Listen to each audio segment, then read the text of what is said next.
The rebuilt of World Trade Center. Only the memorial site has been completed 12 years after 9/11, and even that drama is diminished by the uncomfortable approach through airport-style security and a long walk across the construction site. Hello everyone, and welcome to a brand new video on the channel. Today, we are going to talk about the rebuilt World Trade Center. Before we get started with the video, don't forget to smash the like button, share the video, and subscribe to the channel.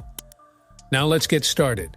Calatrava's growing monster is the culmination of a huge subterranean city restoration project. The first little concourse has recently opened, and as sleek and white as it is, it gives no indication of the enormity or intricacy of this prohibitively expensive transit hub. A decade ago, it was projected to cost $2 billion and be completed in 2009, but it has already risen to $4 billion and may be completed in 2015. Calatrava has received a lot of flack from a city that doesn't understand how a station can cost so much. Yet this reaction may overlook the fact that the site is built on a landfill and sits over the frail ruins of generations of timber wharves and piers. The Hudson River wants to take it back, and during Hurricane Sandy's surge, it did so, causing hundreds of millions of dollars in damage. The Spanish architect's notoriously pricey and intricate designs may occasionally deserve the criticism they receive, but here in New York, I believe he has touched on something that can help create a new sense of public space on this traumatized site. Stations require a sense of ambition and complexity. Grand Central's Roman scale makes it one of the city's most beloved icons, while the old Penn Station, influenced by Caracalla's baths, is still lamented half a century after its demolition.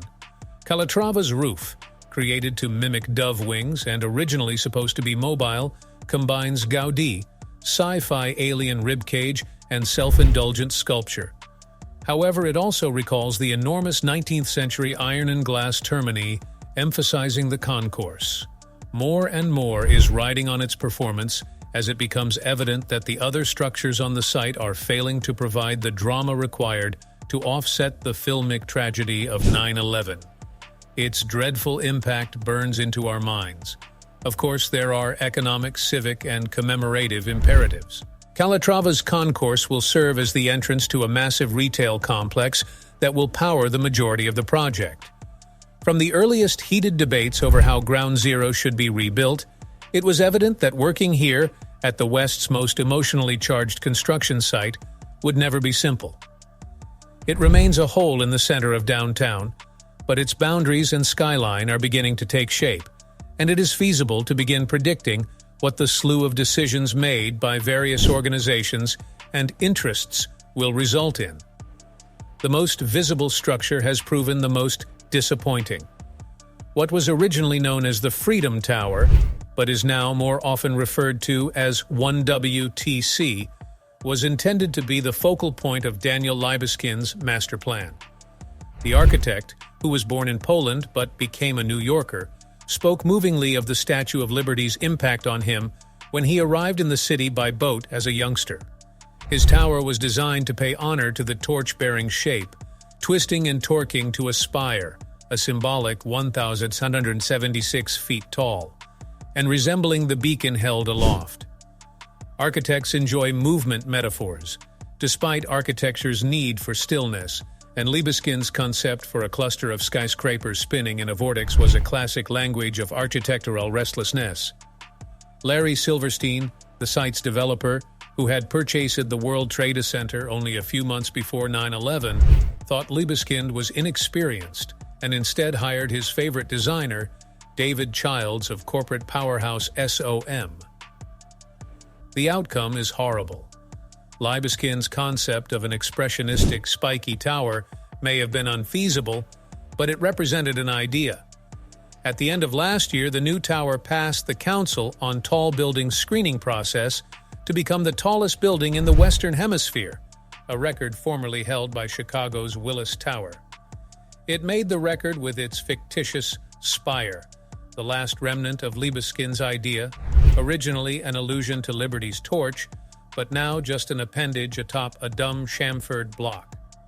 With its clunky concrete base, a precaution required by the NYPD against future attacks, and a form that refuses to relate to anything around it, the tower is a poor successor to the 1931 Empire State Building, which had reclaimed the city's tallest building after 9/11, a skyscraper whose spire appears to be a natural culmination of its stepped form, a style imposed by the city's strict setback regulations. Meanwhile, Roger Stirk Harbor and Partners 3WTC rises from the ground, while Foster and Partners 2WTC, the Kissing Towers, remains a whole.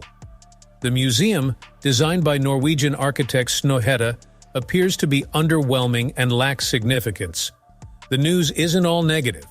In the midst of debate over 1WTC's height, expense, and time overruns, Japanese architect Fumihiko Maki created 4WTC, a 72-story, 977-foot skyscraper facing the Memorial Park. It is a self-effacing, graceful skyscraper built on a parallelogram form with a slight, angled setback at the top. Its facade is so meticulously designed that it appears to fade into the sky, not through garish mirrored glass, but rather through the delicacy of its glazing. Silverstein's plan to redevelop the property as a solely commercial development went against the grain of a downtown neighborhood that is rapidly transforming into a high-end investment residential zone. Older structures have proven easier to adapt as flats than as modern offices. The developer faced criticism as he proceeded with plans in the aftermath of 9/11. Many New Yorkers and victims' relatives expressed their displeasure, with some asking that the entire site be transformed into a memorial park. In this setting, Michael Arad, a young local architect, has created something amazing with his monument design. The black, gaping voids of the Twin Towers' footprints resemble Libeskind's idea of leaving the holes as scars, open wounds that disclose the exposed foundations, mud, slurry, and twisted steelwork. By abstracting the idea through stone and water, they were able to satisfy the desire to remember, while still allowing the site and the city to go forward.